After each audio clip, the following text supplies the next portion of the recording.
이런 식으로 디귿자로 딸 거예요. 나중에 이렇게 들고 다닐 거라서 이렇게 만들죠.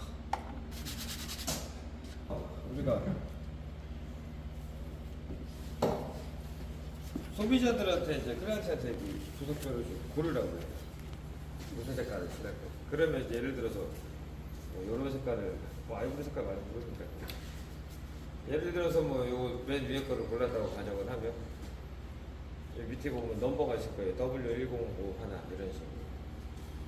이거를 이제 고르면 원래 이제 여기만 뚜껑만 따서 주색기에다 넣고 넘버를 치면 나와요. 안료가. 그래서 나오면 뚜껑을 닫고 다시 통을 이동해서 교반기에다가 넣으면 얘네들이 교반기 3분 정도 돌아요. 시간도 제가 재봤어요. 3분 정도. 색깔이 좀 진한 색깔. 이렇게 진한 색깔 같은 경우에 한 4분 정도 된다고 하고 3분. 그러니까 안에서 이제 교반을 하는데 간혹가다 터지는 경우도 있고. 우리는 이제 컴퓨터 조색이라고 얘기하는데 이런 것들은 여러분들이 고르시는 게 아니라 소비자분들이 고를 수 있거든요. 요거를 주는 거예요. 그게 나중에 딴 얘기를 하는 거예요. 우리가 예를 들어서 요거를 만약에 칠한다고 가정했을 때 눈으로 요 조색표를 본 거랑 칠했을 때 전체 면적을 봤을 때랑은 완전히 틀립니다. 그래서 책임 소재 때문에 절대 안 골라요. 소비자가. 제가 만약에 골랐잖아요. 소비자가 마음에 안 들면 다시 칠해줘요. 그래서 절대 안 골라요. 그래서 제일 질리지 않는 색깔 이런 것들은 추천을 물론 보면 추천을 해드리겠지만 그러지 않고서 교반을 할 수 있어요. 어제같이 퍼티 같은 경우에는 이게 덩어리가 있잖아요. 그래서 얘네들은 돌리게 되면 지네들이 꼬아져요. 꽈배기가 돼서 사용을 못합니다. 그리고 힘도 딸리기도 하고 힘이 딸리는 게 사실 모터에 힘이 딸리는 것보다는요. 물론 그럴 수도 있겠지만 모터가 타는 경우들이 발생해요. 그래서 퍼티 같은 경우에는 유선을 선택하는 거죠. 이런 페인트 같은 경우에는 큰 힘을 요구하지 않아서 무선들을 사용해도 크게 지장이 없습니다. 요거부터 이제 교반을 좀 할 거예요. 색깔이 표현해서. 그래서 바닥 부분을 좀 펌핑을 한다고 생각하시고 위아래로 돌아가면서 교반을 해주시면 되겠습니다.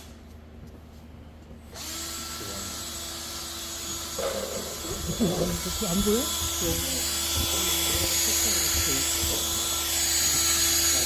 제가 페인트를 사다 준 지 좀 시간이 됐기 때문에 밑에 침전물이 있을 거예요. 사고하시는 게 좋습니다. 오늘 사서 뭐 매일 쓴다 그럼 교반 안 하시면 상관없어요.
이거는 제가 조색을 했던 거고 예전에 제가 조색을 했는데 남아서 제가 못 쓴 거예요. 넘버 여기 나와 있습니다. 이런 식으로 골라서 조색한 거예요.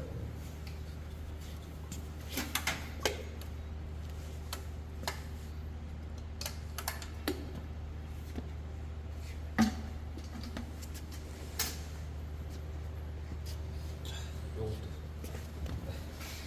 조색이 제면 안 되는데요. 3분도 조색하셔야 됩니다. 최소. 교반기에서 조색하셔야 애들 더 해야 될 수도 있어요. 조금밖에 안 하는 하면서 제가 설명을 좀 드릴게요. 페인트는요, 수성 페인트잖아요. 희석제는 물이 들어가요. 그러니까 물이 들어간다 그러면 무조건 수성이에요. 희석제. 이 페인트를 희석시킨다는 얘기예요. 녹여서 카바를 시켰죠. 네? 아니, 이제 배합률 얘기해요. 자, 붓하고 우리가 페인트를 칠하는 방법은 크게 보면 세 가지가 있어요. 붓으로 칠하는 거, 롤러로 칠하는 거, 그리고 풍칠, 건으로 칠하는 거. 세 가지가 있는데, 붓하고 롤러 같은 경우에는 희석제를 통상 10% 내외에 붓습니다.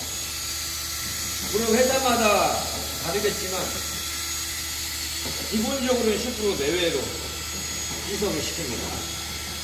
이거 말고 또 특수한 페인트들 같은 경우에는 5% 내외 지수라고 한다든지 해서 이 페인트의 라벨이나 이런 것들 같은 경우에는 제가 이걸 다 읽어보면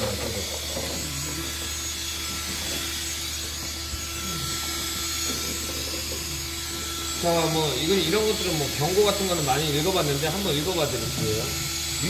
위험문구. 자, 1번 삼키면 유해합니다. 당연히 삼키면 유해 가겠죠. 네. 피부와 접촉하면 유해할 수 있습니다. 잠깐 닿는다고 해서 크게 문제되진 않아요. 네. 알러지 반응이 일어난다거나 이런 경우는 있는데 대체적으로 수성 같은 경우는 알러지 반응이 없어요. 제가 피부가 좀 예민한 편인데 알러지 같은 건 없더라고요. 수성은.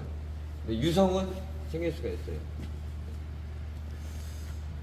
사용 전 취급 설명서를 확보하세요. 모든 안전 예방 조치 문구를 읽고 이해하기 전에 취급하지 마세요. 생겼다면 즉시 의료기관의 도움을 받으세요. 피부에 묻었으면 다량의 물과 비누로 씻으세요. 불편함을 느끼면 의사. 사실 이런 것들은 다 사실 당연한 건데요.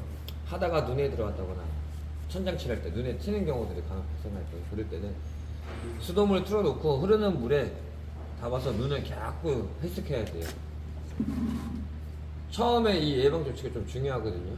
초기 대응하는 게 중요한데 무조건 묻었으면 흐르는 물에 물을 떠서 눈에 자꾸 희석을 시키세요. 저도 여러 번 눈에 들어간 적이 있었어요. 그렇게 해서 하시면 되고요. 그 외에는 사실 삼킬 일은 없죠. 우리가 아이들 때문에 그런 거니까. 자, 보면 이제 취급 시 유의사항을 보면요. 유아 및 어린이 손에 닿지 않은 곳에 보관하세요. 유아 아동용 용구 및 저장 용구 도장을 금지합니다. 자, 이게 페인트가 지금 방금 재밌는 얘기를 들었는데 아동용 용구 및 식품 저장 용기에는 도장을 금합니다. 도장하지 말라는 얘기예요. 아이들이 물고 빠는 게 습관적으로 물고 빠이잖아요. 그래서 이 국산 페인트는요 유해합니다. 말라도 건조가 돼도. 근데 외국 페인트 같은 경우에는 무해해요. 다시 얘기하면 우리나라는 좀 기준이 좀 관대한 편이고요. 외국은 엄격합니다. 저도 초창기 때 이제 페인트를 이걸 하면서 저희들 다 아이가 잘 어렸거든요. 그 당시만 이제. 장난감을 와이프가 이제 만들어 오라고 그러면 만들어 가겠죠. 조금씩. 국산 페인트 안 썼어요. 수입 페인트 썼어요. 그죠? 가격은 최소 2.5배에서 4배 정도 비싸거든요. 근데 이런 이게 4리터라고 보거든요. 요만한 깡통을.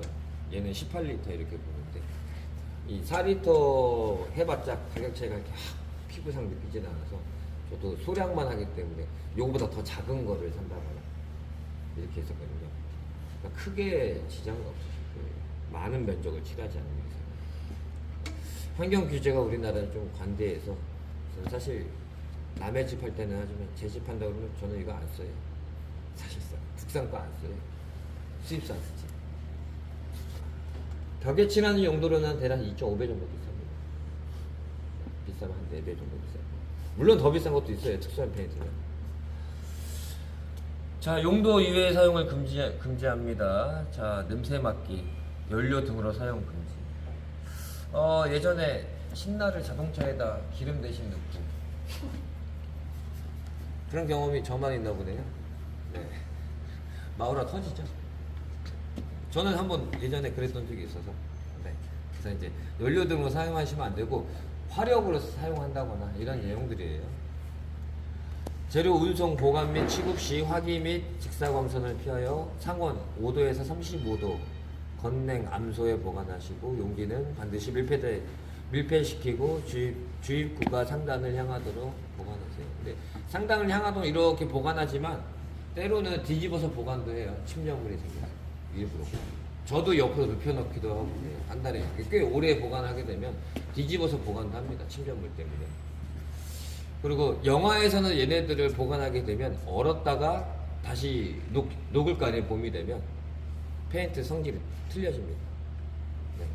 제 발휘를 못해서 이런 백색 페인트 같은 경우는 여러분들이 대리점에서 샀다가 만약에 한 2마리를 샀는데 한 마리 남았어요. 환불 처리 해줄 거예요.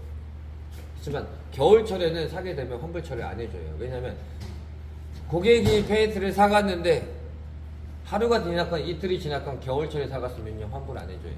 이분이 얼렸는지 아닌지 어떻게 알아요? 외부에다 놨으면 얼었을 수 있으니까 하자가 생길 수 있기 때문에 겨울철에 특히 12월 달에서 2월 달에는 절대 아무데도 안 해줄 거예요. 거래처 같은 경우에도 안 해줍니다. 거래처도 그런 얘기를 해요. 그게 얼었다가 녹아서 다음에 뭐 집에다 칠하고 그러면 접착력이 떨어진다거나 내구성이 떨어진다거나 얘네들이 덩어리가 진다거나 여러 가지 하자 요인이 있어서 이 대리점은 절대 겨울에 판매한 거는 회수를 안 해요. 환불 처리 안 해줍니다. 네, 그 외에는 해주고. 그래서 이제 보관하는 것도 여기서는 이제 5도씨 이하에서 보관하지 말라고 하고 있죠.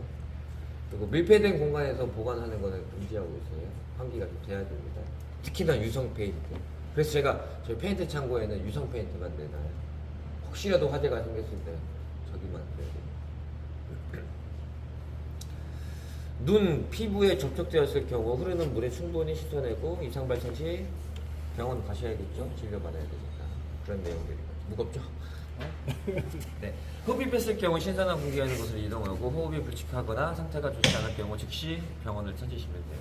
물론 이제 수성이기 때문에 그럴 일은 없겠지만 제가 예전에 그 물탱크 같은데 특수한 유성 페인트를 칠하는데 완전 핑 돌아요. 그런데 그래서 환기가 돼야 되는데 또 그렇게 환기가 안 되는 경우에는 방진 마스크가 아니라 방독 마스크를 끼고 저도 들어갔었어요.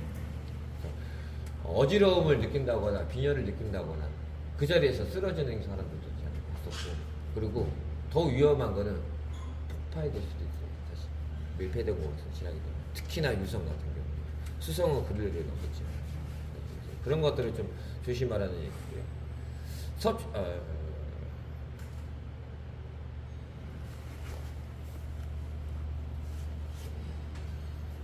여기도 나오죠. 예. 증기 흡입, 피부 접촉 시 두통, 피부염 등을 유발할 수 있으므로 가급적 필요한 보호구, 마스크, 보호장갑, 보안경 등 착용하고 작업하세요.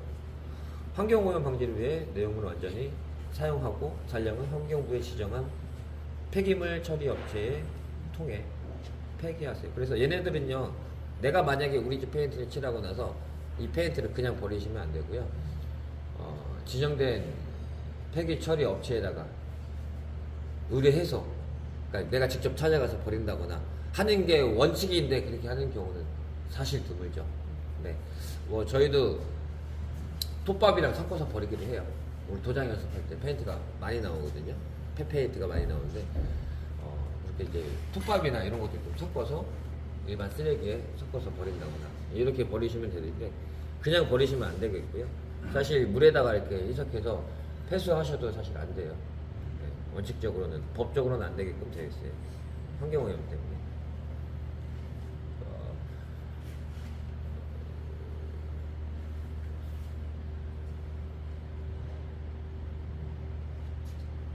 그리고 비 오는 날에는 도장하지 말라고 적혀 있고요. 습도가 너무 많아서 얘네들이 건조하는 시간이 길어진다거나, 네. 그 도장에 이제 접착력이 저하되는 경우들이 있어서 그런 거는 이제 금지하고 있고요. 여기도 나와 있네요. 도장 시 유의사항. 비 오는 날, 습도가 높은 날, 비 오는 날 되겠죠. 습도는 85% 이상 됐을 때는 하시면 안 되고요. 기온은 5도씨 이하에서는 하시면 안 됩니다. 당연히 얼어버릴 수 있고요. 이 벽체가 어는 경우들이 생겨요. 벽체가 차가운 경우에 페인트를 칠하게 되면 페인트 접착력이 확 떨어집니다. 그래서 완전히 이탈되거나 탈락돼요. 페인트가 갈라지면서. 그래서 저도 예전에 한번 그랬던 경우가 있었는데 절대 낮은 온도에서는요 페인트를 칠하시게 되면 페인트가 얼어버립니다. 그래서 아예 난로를 펴놓는다든지 한두 시간 전에 히터를 틀어놓고 해서 벽체가 좀 어느 정도 따뜻해져 만졌을 때 차가운 느낌이 있으면 안 돼요. 네, 그랬을 경우에 페인트를 칠하셔야 됩니다. 겨울철에는. 기온이 높은 날 40도 이상에서는 당연히 안 되겠죠. 너무 뜨거워도 얘네들이 접착이 떨어집니다. 네. 도막 균열이 생긴다거나 부착 불량, 기포 발생, 백화 현상 등이 생길 수 있다고 나오는데 저는 도막 균열 생긴 적 봤고요. 부착 불량 생긴 거 봤고 기포 발생한 것까지 봤습니다. 백화 현상까지 못 봤지만 제가 실제로 본 거니까 세 가지까지 봤어요. 본 제품은 타 도료와 혼합하여 사용하지 마십시오 되어 있는데요. 이게 이제 어려운 게 뭐냐면 우리가 수성 페인트를 쓰고 있잖아요. 이 페인트를 하면 할수록 어려운 게 이제 이런 것들이에요. 페인트 종류가 많습니다. 그래서 이 성질을 좀 알게 되면 같이 혼합해도 되는데 그런 성질을 몰랐을 경우에 초보자들은 수성 유성 개념도 없어요. 둘 다 섞어버려요. 절대 안 섞여요. 물하고 기름하고 안 섞이죠. 네, 그런 경우들이 많고요. 유성 같은 경우에는 종류가 더 많아요. 안 섞입니다. 우리가 쓰는 뭐 에나멜 페인, 라카페인, 우레탄, 에폭시 뭐 그 종종 그 여러 가지 페인트가 있는데 얘네들을 절대 안 섞여요. 얘네들끼리요. 같은 종류끼리는 섞이지만 네, 뭐 그런 내용들이고요.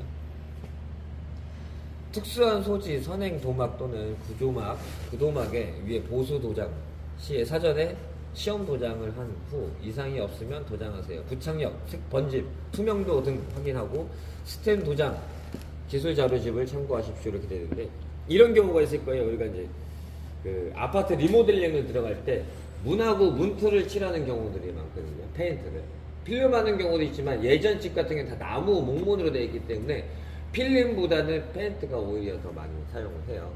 그랬을 경우에 기존의 페인트가 뭐가 칠해져 있는지 모르잖아요. 근데 여기다가 라카 페인트를 칠하게 되면 기존에 있는 페인트가 들고 일어나죠. 네 탈락되면서 아무리 잘 칠해도 그럴 수밖에 없어요. 라카 페인트는 에나멜 페인트를 녹입니다. 더 독하다는 얘기예요. 네, 그래서 기존에 있는 페인트를 모르니까 샘플링을 해보고 하라는 얘기고요. 네, 색깔 같은 것도 샘플링 먼저 해보고 칠하라는 얘기예요. 자, 대부분 이제 그 아파트 리모델링이나 유성을 칠하는 경우들이 간혹 있을 거예요. 대체적으로는 아까 얘기했던 목문이나 이런 것들을 칠할 수도 있겠지만요. 철 제품 같은 경우에 금속 같은 경우에는 수성 페인트가 사실 안 먹어요. 아예 칠하고 나서 긁으면 긁힙니다. 그래서 이 금속 재질 같은 경우에는 유성 페인트를 칠하는 게 거의 90% 이상이면 되는데 요즘은 수성 페인트를 칠하는 경우들도 있습니다. 네. 금속 전용 메탈 페인트를 쓰는 경우가 있는데 수성하고 유성하고의 차이점은 다리 아프죠. 저도 좀 아프세요. 수성하고 유성하고의 차이점은 그런 거예요. 유성은 희석제가 신너가 들어가요. 신나가 냄새가 많이 난단 말이에요. 그리고 건조가 빨라요. 냄새가 많이 나죠. 그래서 작업할 때 유성이 냄새가 아주 고약합니다. 심지어 내가 우리 집에서 칠하게 되면 주변에서 민원이 장난 아니게 들어와요. 여기서 민원 때문에 유성 칠하기가 쉽지가 않아요. 근데 수성 같은 경우에는 지금 냄새를 맡아보면 아시겠지만 냄새가 거의 안 납니다. 네. 옆에 집이 칠하는지도 모를 정도로 냄새가 안 나요. 수성 같은 경우. 물론 이제 수성의 특이한 냄새는 나요. 냄새가 나기는 나죠. 근데 이 독한 정도는 아니에요. 얘네들이. 그래서 수성 페인트를 칠하려고 요즘에는 외국 페인트들이 이 프라이머 그 다음에 이런 페인트를 칠할 수 있게끔 나오기는 하는데 아직까지 제가 써보니까 국산 페인트는 다 떨어지더라고요. 그래서 나중에 하자 때문이라도 저는 유성을 씁니다. 자, 그러면 유성을 쓸 때 방금 얘기했던 에나멜 페인트가 있고 라카 페인트가 있는데 이 에나멜 페인트는 건조 시간이 늘려요. 그래서 사람들이 잘 안 하려고 하는 거예요. 근데 내구성이 좋아요. 오래가요. 에나멜. 네, 라카는 건조가 빨라요. 근데 내구성이 에나멜하고 비교했을 때는 내구성이 좀 떨어집니다. 급한 공사 같은 경우에는 라카 페인트를 칠하시면요, 급하지 않고 나중에 하자를 안 보려면 에나멜 페인트를 쓰는 걸 권장을 드리고, 저도 웬만하면 다 에나멜 페인트를 칠합니다. 자, 이제 그렇게 되고, 그러면 이제 웬만하면 우리도 밖에 나가서 페인트 치게 되면 에나멜 페인트를 칠하는 걸 권장을 드립니다.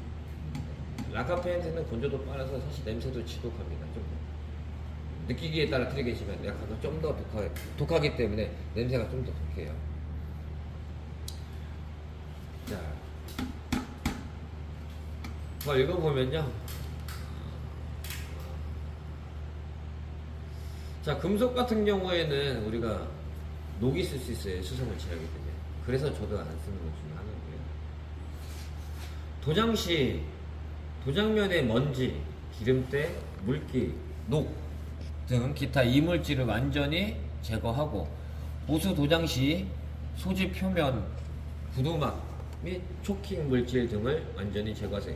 내가 페인트를 칠하는 부위를요 완전히 깨끗하게 청소하라는 얘기예요. 이물질이 묻은 건 다 긁어내고, 기름기 같은 거 있으면 당연히 안 묻으니까 기름기가도 마른 천이나 이런 보루 같은 걸 이용해서 닦는다든지 건조를 시키라는 얘기입니다. 페인트가 묻지 말아야 할 부분은 마스킹 테이프. 마스킹 테이프는 우리 종이 테이프를 얘기하는 거예요. 네. 그리고 커버링 테이프는 종이 테이프에 비닐이 붙어 있는 거, 얘네들이 커버링 또는 카바링 테이프라고 부릅니다. 자, 그거 외에 등으로 가려 주십시오. 이거를 우리가 하는 행위를 보양이라고 불러요.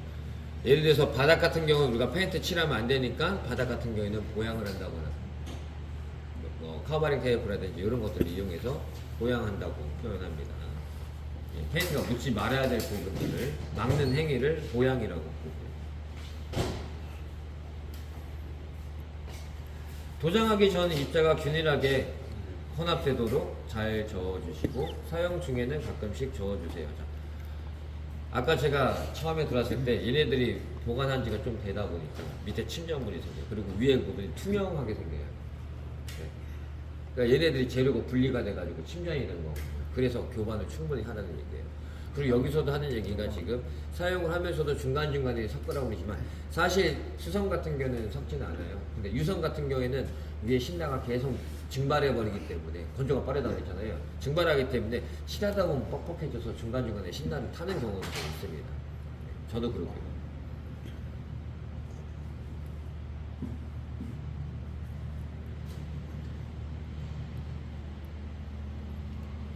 도장 시 규정된 도장 순서와 도포량, 도막 두께. 도막 두께는 우리가 페인트를 칠했을 때 페인트의 두께를 얘기를 합니다. 도막 두께가.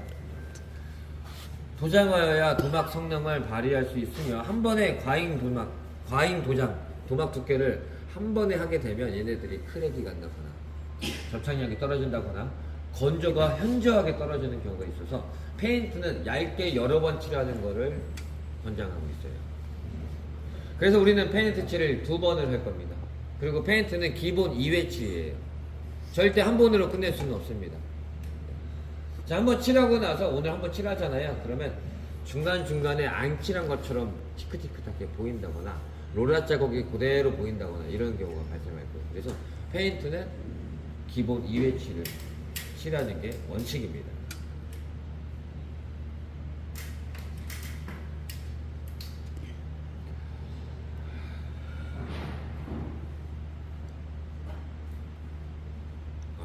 스프레이 작업 시, 건 얘기하는 거예요. 뿜침을 얘기하는 겁니다. 스프레이 작업 시 주변으로 도료가 날려 오염되지 않도록 비닐 등으로 덮거나 오염을 방지하기 바랍니다.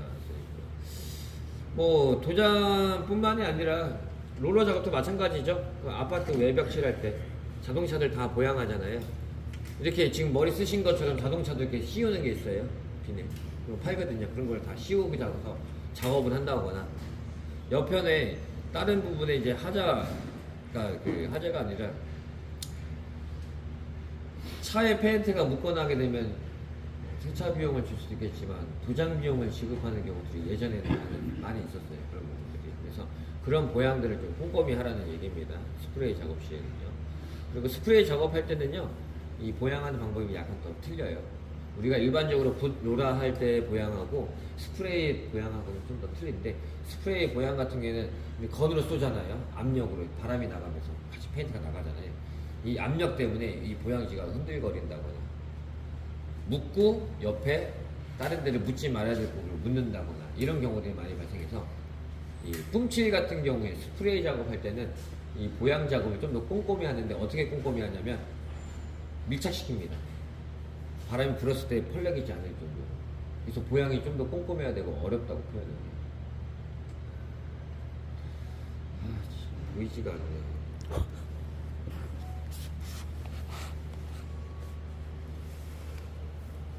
콘크리트에 갈라진 곳이나 파인 부분은 V자 커팅을 하고 퍼티, 바데로 메꾼 후에 연마하여 평활하게 하십시오. 그 이후에 도장하는 얘기고요. 그 외에 사실 뭐 중요한 거는 없고요. 자, 희석이 필요한 경우에 자료상에 추천 희석비라는 게 이제 여기 보면 이거 나와 있습니다. 희석은 상수도 물로 희석하여 주시기 바랍니다. 여기네들이 희석이 이렇게 있고,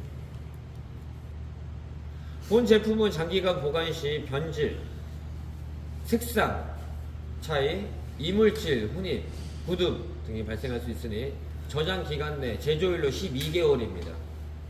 네, 제조일로 12개월 동안 보관할 수 있고요. 가급적 빠른 시일에 사용하세요.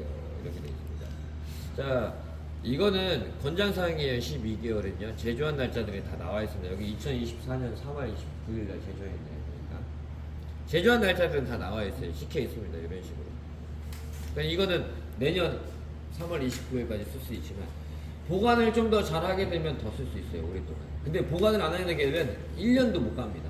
아까 얘기했던 것처럼 얘네들을 햇빛이 들어오는 데다가 보관을 한다거나 그늘진 데에다가 보관하셔야 되거든요. 그래서 대부분 페인트는 지하 창고에다가 보관을 해요. 대리점 부분. 그리고 환기가 잘 되게끔 해주셔야지만, 얘네들이 1년에서 2년 정도까지 보관은 되죠. 제가 한 2년 정도 된 거 써봤는데 크게 문제가 되지는 않더라고요. 보관만 잘하면. 근데 보관을 잘못했을 경우에는 1년도 안 돼서 얘네들이 안에서 굳어버린다거나, 색상을 섞었는데 그 색상이 안 나온다거나, 그리고 제일 중요한 부착 성능이 떨어지는 경우들이 많이 생겨요. 그래서 보관이 제일 중요하고요.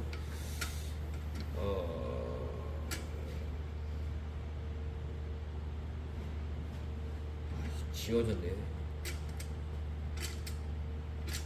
사용 희석제는 상수도물. 실용량은 3.92L네요, 얘네들은. 그래서 대부분 4L라고 부릅니다. 그래서 단위는 가론이라고 불러요. 얘네 단위는 가론이라고. 한 가론이면 요 4L짜리 하나. 이렇게 라벨을 붙여놔서 희석제가 몇 프로 써야 되는지.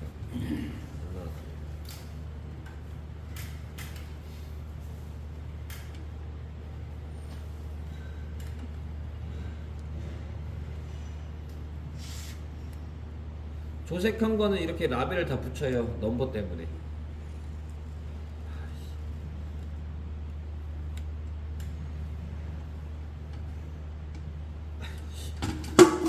여기 있습니다. 희석제가. 방금 제가 경고사항하고 주의사항을 좀 읽어드린 거고요. 여기는 좀 양이 적네요.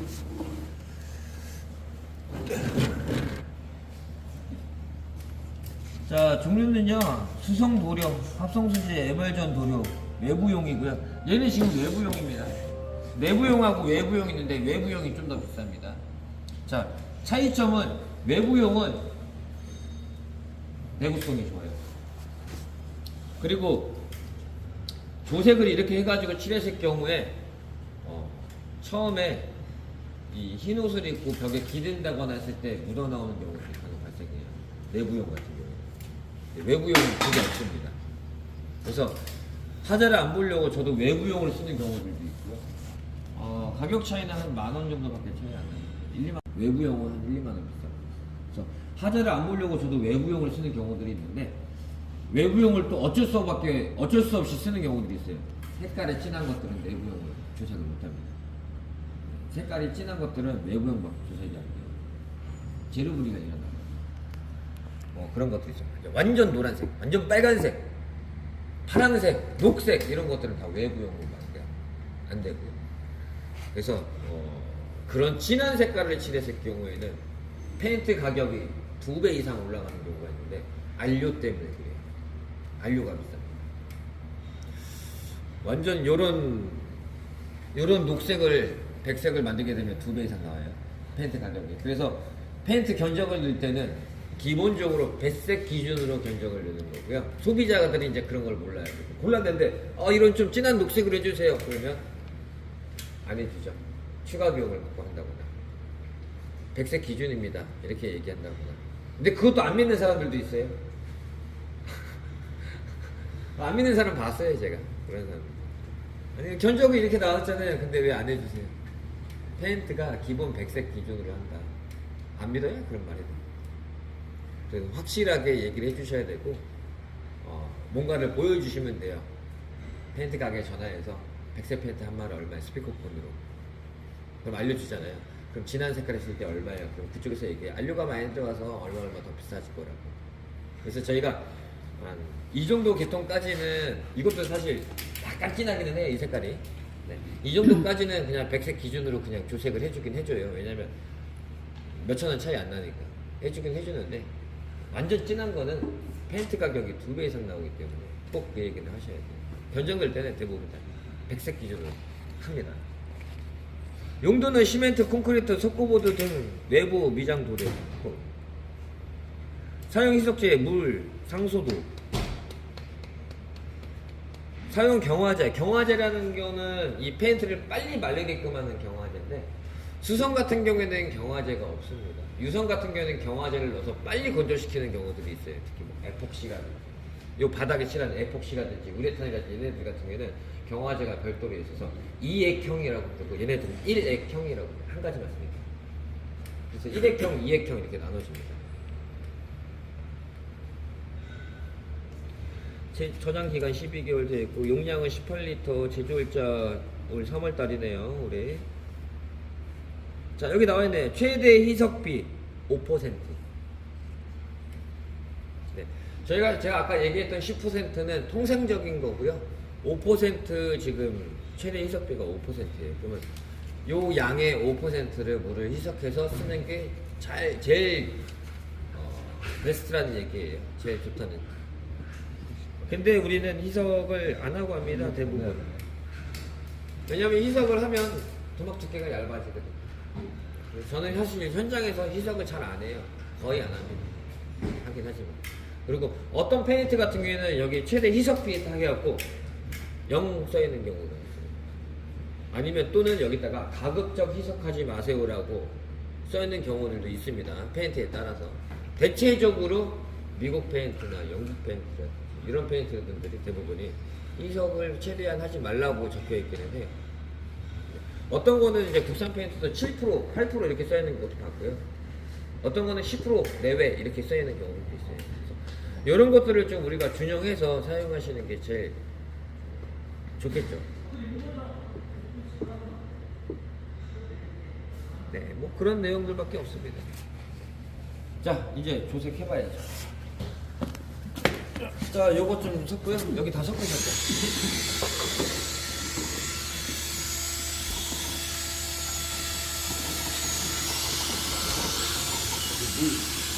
파란색보다 좀 굵게.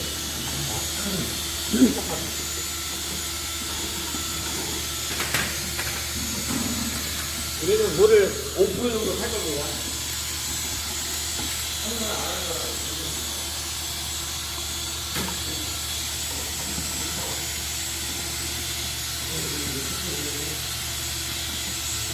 물건은 뭐야? 계속 나오는 거예요. 직접 하시는 거예요.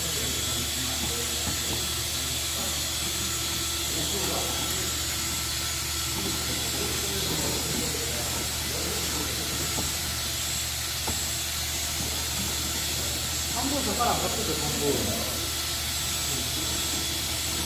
저는 이제 희석을 5% 할 거거든요. 그러면 얘는 얼마나 써야 돼요, 물을? 1리터요? 거의 흡사하게 맞췄어요. 18리터니까 반전이면 50%면 9리터잖아요. 2리터. 그러니까 0.9리터가 되는 거예요. 저희는 대부분이 가보를 넣습니다.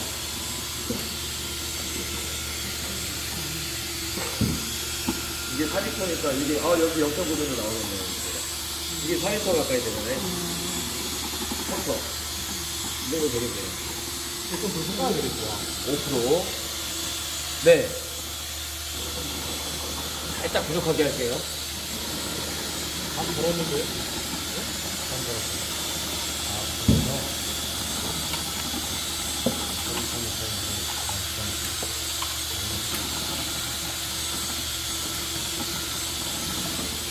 5% 내외라고 그랬으니까요. 5%가 좀 더 적게 넣을게요, 제가.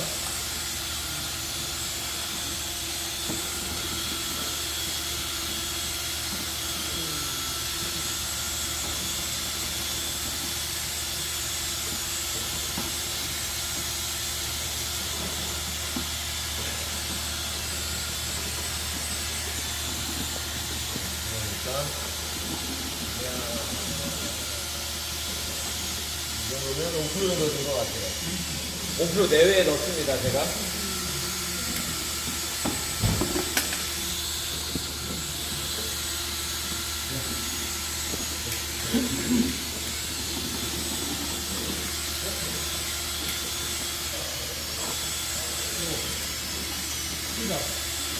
감사합니다.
회사에서 해놓고 갖고 다닌다고? 모르겠네요.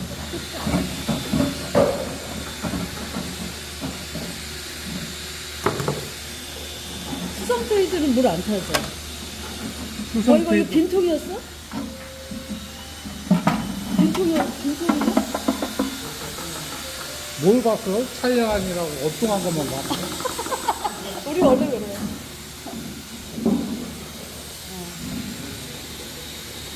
몇 세가 안 될 것 같아.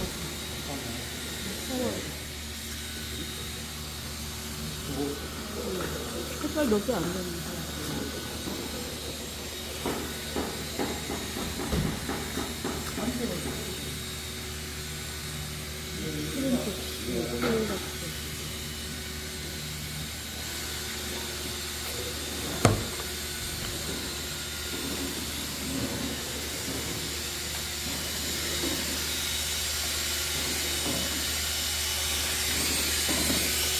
이걸 밑에가 좀 구분 게 있나 봐. 그러니까 이걸 이쪽으로 반 비워. 그러면 조금 더 툭툭 시켜가지고.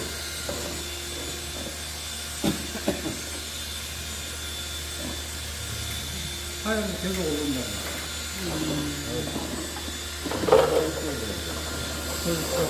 잡아주고 안 넘어지게 좀 잡아주고 소리 같은데?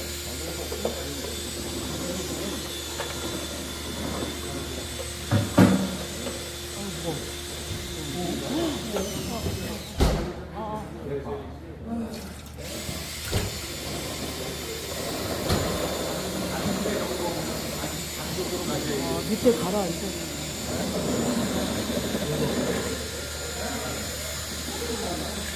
다 볼게. 한참 섞었는데 밑에 이렇게 침체돼 있는 거야.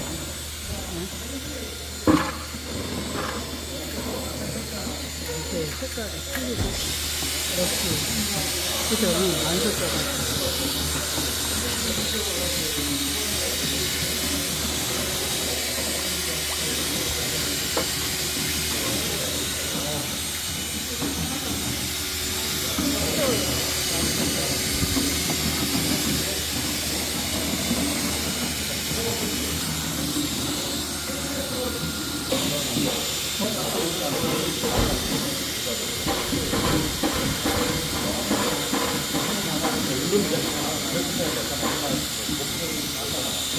응? 아니 이 세상에 남자하고 여자밖에 없는데 이렇게 짝이 없냐? 아니 우리는 애들이 있어서 그런 거 갖고 상관하잖아. 야 많고 많은 남자들인데 뭐 이렇게 따져. 따질 것도 없어. 헤어질 것도 없어. 헤어질 수 있는 거라고. 아유 많이 사귀었어. 근데 이게 건조 사는 사람이 나이 어린 사람이 사람이 크다고 해서 이게 머리가 노화됐어. 나는 나이가 없어. 20대에서 외국인으로 전화하려고 판매 안 했어. 떠들이야 공부를 되려고 막 전화가야 초반에 좋은 거야. 알고나 안 해봤어. 디지털 일로 딱 해서 만들어서 쫙 올리면 서로 못해. 히팅크림이 하는 거지. 히팅크림. 차라리 아무것도 모르는 게 나아. 그냥 어서 오세요 안 하고. 양이 너무 많아. 빨래판 얘기하고. 이렇게 한번 아, 아까 빨래판 얘기하고. 룰러로 할 수 있는 거. 빨래도 있고.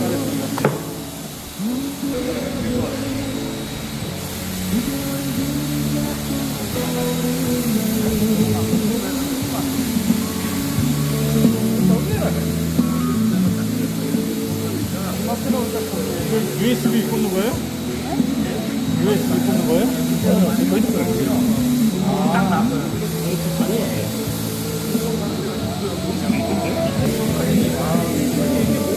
이게 좋아요. 쓰기 전에 아니면 물에 한번 씻어 살살 탄다든지 해서 쓰시는 게 좋고요.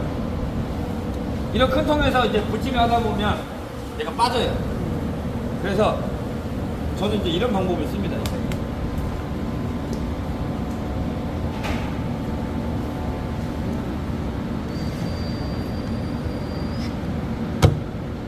이렇게 해서 걸어놓을 수 있어요. 여기가 되겠죠? 이제 이렇게 묻으니까 안쪽에다 이렇게 널어요. 이렇게 안쪽에다 이렇게 걸릴 수 있게끔 잘 안 빠져요. 이렇게 하면. 그래서 이 본머리 큰 거를 별도로 전에 조금만 공기를 사가지고 갖고 다녀요. 이렇게 빠지면 자꾸. 근데 얘가 이제 너무 밑에가 있으면 돌아요. 그래서 위쪽으로 가야지만 얘들이 무게가 이쪽으로 가 있으면 좀 위쪽으로 날아가면 얘들이 나중에 붓터치를 먼저 하거든요. 이럴 때 좀 유용하게 쓸 수 있고요. 만약에 또 이제 이런 것들이 없는 경우가 있을 거예요. 그럼 현장에 뭐 케이블 타이가 바깥에 뭐 있다거나 아니면 나일론으로 된 거라든지 이런 게 있을 수 있을 거예요.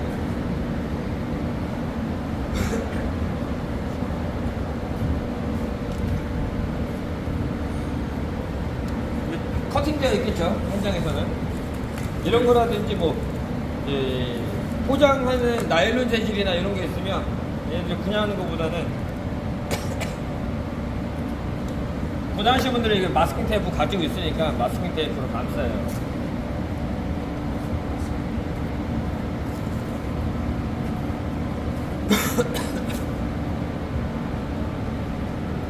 이런 식으로.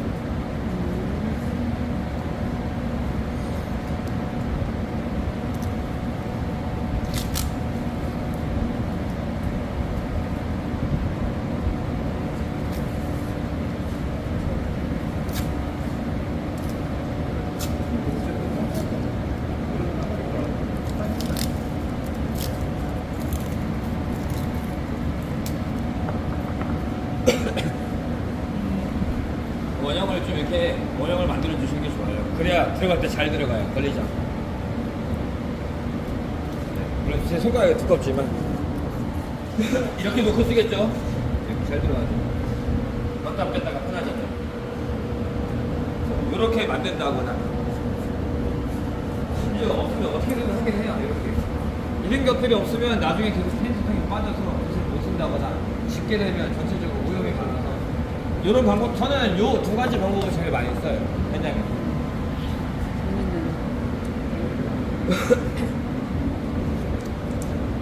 자, 그 앞에 보이는 요거는 이제 빨래판이라고 부르긴 하는데, 예전에 이제 진짜 빨래판 대고 있었죠. 다라에다가 팬트 칠할 때.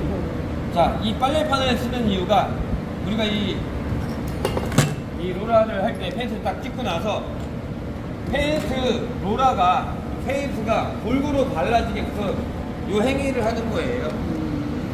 그러면 전체적으로 페인트가 묻을 거예요. 골고루. 그러려고 요 빨래판이라는 걸 쓰는 겁니다. 자, 거의 벌써 먼지가 되는데 이런 롤러 같은 경우에는 이게 빼기가 쉽지가 않잖아요. 너무 많아서. 그래서 외국 영상 보니까 어떤 외국인은 이제 이렇게 하더라고요. 이렇게 붙여서 좀 더 넓은 거를 써요. 마스킹 테이프를.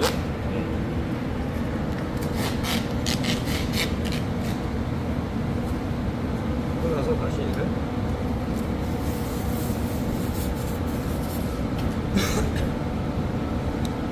아니면 털 보이죠?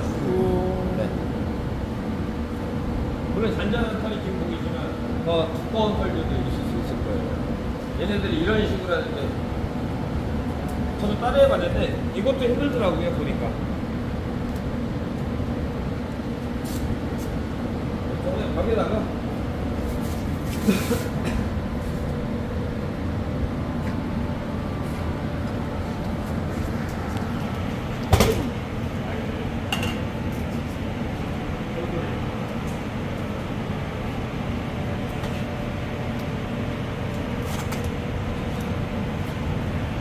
저는 이렇게 해서 이렇게 해요.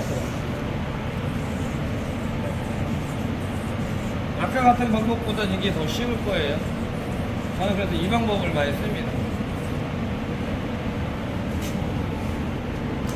사용하기 전에 이렇게 해주시는 게 좋아요. 그래야 나중에 우리가 펜트 칠하다가 이 털들이 묻었을 때 꼭 걷어내야 되거든요.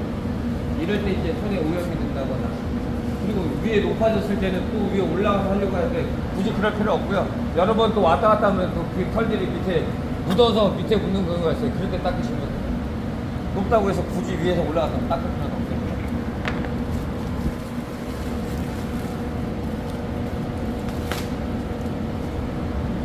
자, 여기 보시면 털이 틀려요. 얘는 잘 보시면 이렇게 삐삐머리 같이 생겼을 거예요. 털이 두꺼워요. 네. 털이 두꺼워요. 삐삐머리처럼. 근데 얘는 털이 짧습니다. 삐삐머리처럼 두껍지가 않아요. 얘네들은요. 그래서 얘는 장모, 털이 길어서 장모, 얘는 중간이라 중모, 얘네는 털이 짧아서 단모 이렇게 부릅니다. 털이 짧아요. 그래서 짧은 거는 유성, 중간 중모는 겸용, 털이 긴 거는 수성 이렇게 쓰는데 사실 수성은 저는 사실 안 씁니다. 왜냐면 외부에서 쓸지 몰라도 외부에서는요 얘를 쓰게 되면 특유의 로라 자국이 크게 보여요. 털이 두꺼워, 털이 길어. 사람들이 안 좋아하거든요. 그래서 저는 중모를 많이 써요. 칠하고 났을 때 이 페인트의 질감이 확실히 틀려요. 얘하고는 거의 국가 분위기. 물론 뿜칠로 칠하는 거하고는 또 국가 분위기거든요. 수성은 좀 외벽에 칠할 때 이럴 때만 쓰고요. 실내에서는 두 가지 정도 나눠요. 제가 여러분들한테는 이 중모만 드릴 겁니다. 자, 이런 중모 같은 경우에는 이 폭에 따라 길이에 따라서 7인치, 8인치, 9인치 세 가지 종류가 있고요. 네. 자, 얘네들 같은 경우에는 7인치면 좀 작아요. 그래서 페인트를 찍어 발랐을 때 페인트가 무거우면 얘네들도 무거워요, 생각보다. 그래서 페인트는 룰라질하기에는 편하지만 한 번에 칠할 수 있는 면적이 적어지니까 단점이 될 수 있고 장점이 될 수 있고요. 저는 요즘에는 사실 8인치를 지금까지 쓰다가 작년서부터는 9인치를 쓰기 시작했어요. 넓은 면을 한 번에 칠해요. 무겁더라도. 저는 요즘 9인치를 많이 쓰고 있습니다. 제가 여기 교육원에는 8인치만 사다놓고 있습니다. 8인치를 계속 보다 보면 멀리서 봐도 이게 7인치인지 9인치인지 8인치인지 보이시고요. 한동안은 한 가지 제품만 먼저 쓰시다가 나중에 익숙해지시면 그때 돼서 쓰실 겁니다. 우리는 요거를 쓸 겁니다. 근데 자 얘를 가지고 칠하게 되면 힘들어요. 내 몸이 지금 팔이 계속 움직이고 있잖아요. 위아래. 힘듭니다. 능률이 떨어져요. 그래서 요런 폴대를 연결해서 사용을 합니다. 얘는 국산용하고 안 맞아서 얘는 안 맞고 이런 것들도 낼 수 있게 테이프 너무 많이 넣고 이렇게 하고 나서 테이프를 실제 감는다든지 저는 사실 갖고 다니는 게 요걸 갖고 다니지는 않고 저는 현장에 요걸 갖고 다녀야 되는데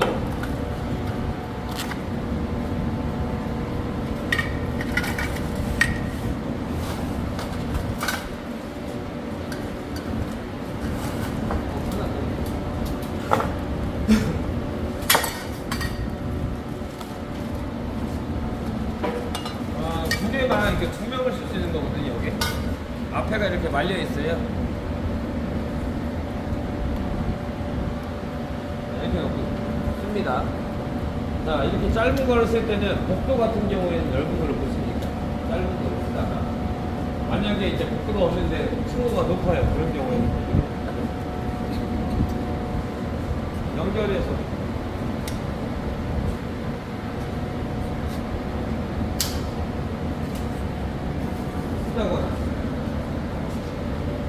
요즘 층고가 1층의 층고가 많이 높아요. 막 5m, 6m까지 나와요. 6m 가까이 나와요. 하나 더 보자.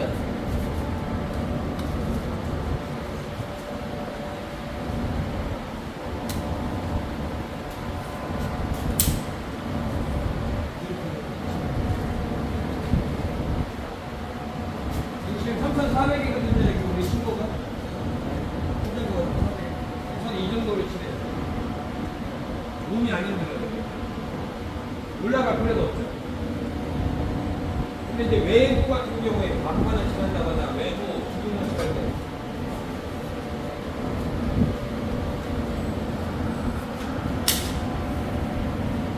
이렇게 칠할 때는 거의 높은데 2,000거든요. 이따가 테이프에 그냥 이렇게 해서 페인트통에다가 담아서 하고 다시 죄송합니다. 이렇게 해서 이제 페인트를 칠한다고. 일제적으로 실내에서는 두 개 정도 꽂아요. 이제 많이 꽂으기는.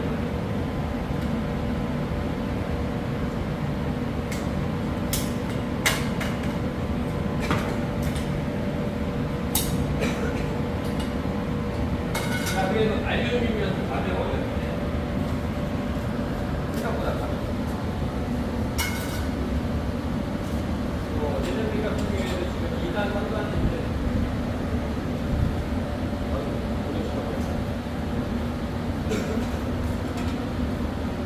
이런 것도 있어요.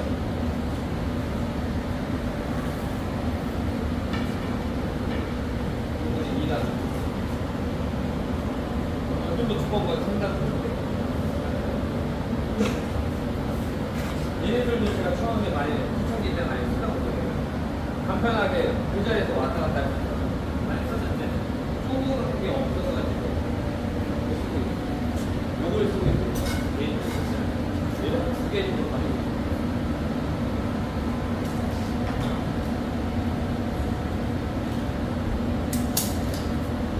정말 다 됐으니까 이제 페인트를 좀 칠할 건데 페인트는 위에서부터 아래로 칠하는 겁니다. 일단 위에부터 아래로 칠할 거고요.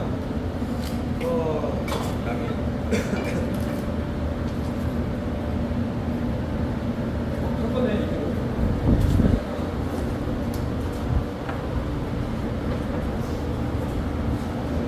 이게 좀 이게 색깔이 아마 틀릴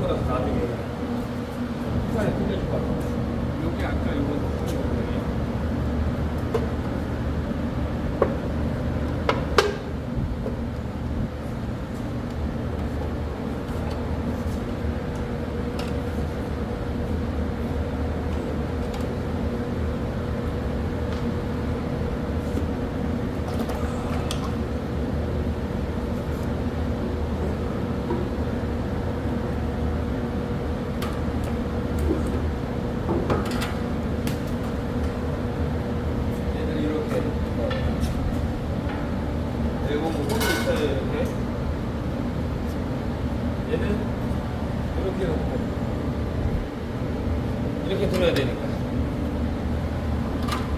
그래서 이런 식으로 하면 되겠고요.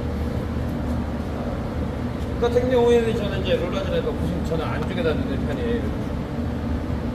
롤라는 여기서 하고.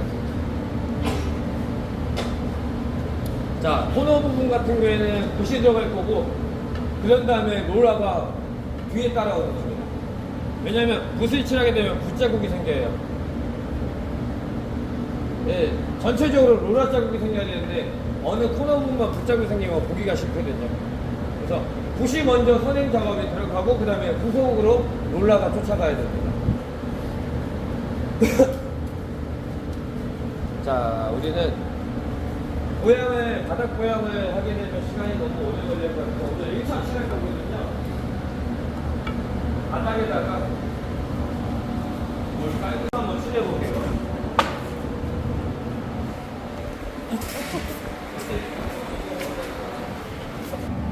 보양을 해야 되잖아요. 나중에 껴야 되니까. 물론 뺄 수도 있겠지만 저는 이런 것들을 다른 방법으로 하는데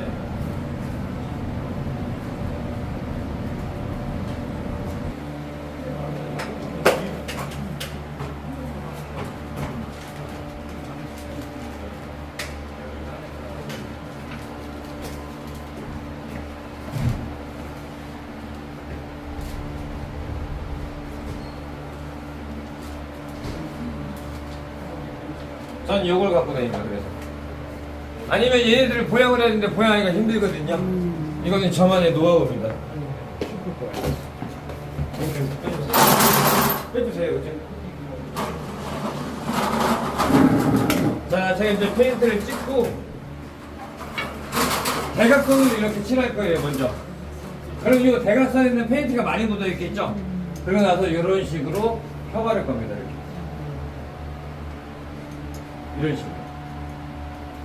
자, 먼저. 자, 이렇게 페인트를 묻히고 나서요. 이거 불 켜주셔도 돼요. 네, 보양했으니까. 자, 이렇게 묻히고 나서 이 빨래판을 밑에서 위로 올리게 되면 얘네들이 페인트를 최대한 안 떨어뜨리고 머금고 있으면서 전체적으로 골고루 묻혀주는 거고요. 위에서 밑으로 내리게 되면 페인트가 좀 더 짜져요. 그러니까 롤러의 페인트기가 좀 적어진다는 얘기죠. 그래서 저는 이렇게 밑에서 위로 해서 올려서 페인트를 머금고 있게끔 작업을 하고요. 처음이라서 아마 속까지 페인트가 없을 거예요. 그죠?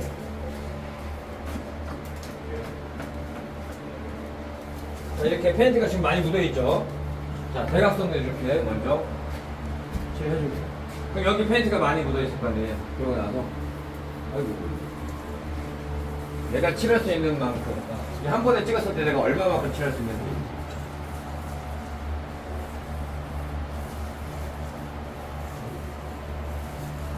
자, 이런 롤라 자국 생기죠.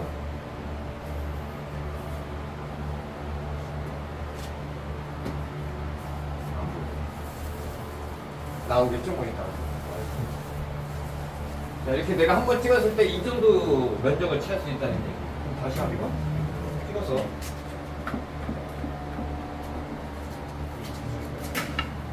대각선으로 내가 칠할 수 있는 만큼.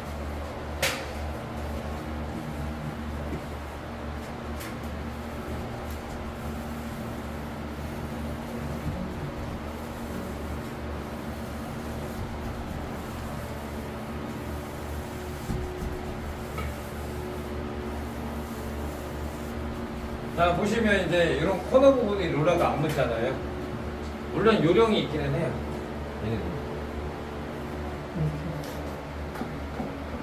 이번에는 한번 제가 코너 쪽으로 한번 묻혀볼게요.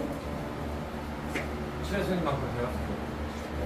처음에 롤러가 많이 있을 때 꾹꾹 눌러주세요.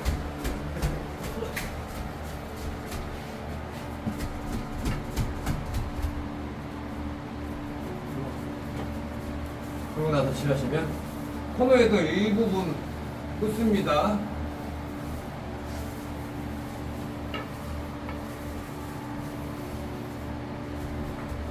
그쵸? 틀리죠?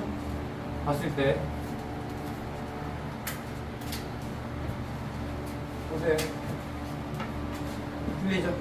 코너 부분 묻은 게. 이렇게도 이제 이런 거 살 수 있다는 얘기예요. 그러니까 90 꼭 없더라도 어느 정도는 커버할 수 있고 완벽하게는 못하더라도 네, 이렇게 할 수 있습니다.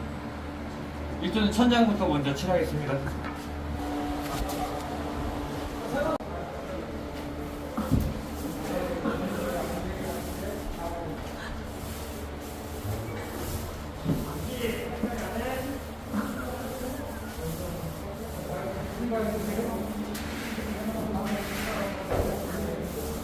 코너 좀 발릴게 되겠다. 코너 쪽만.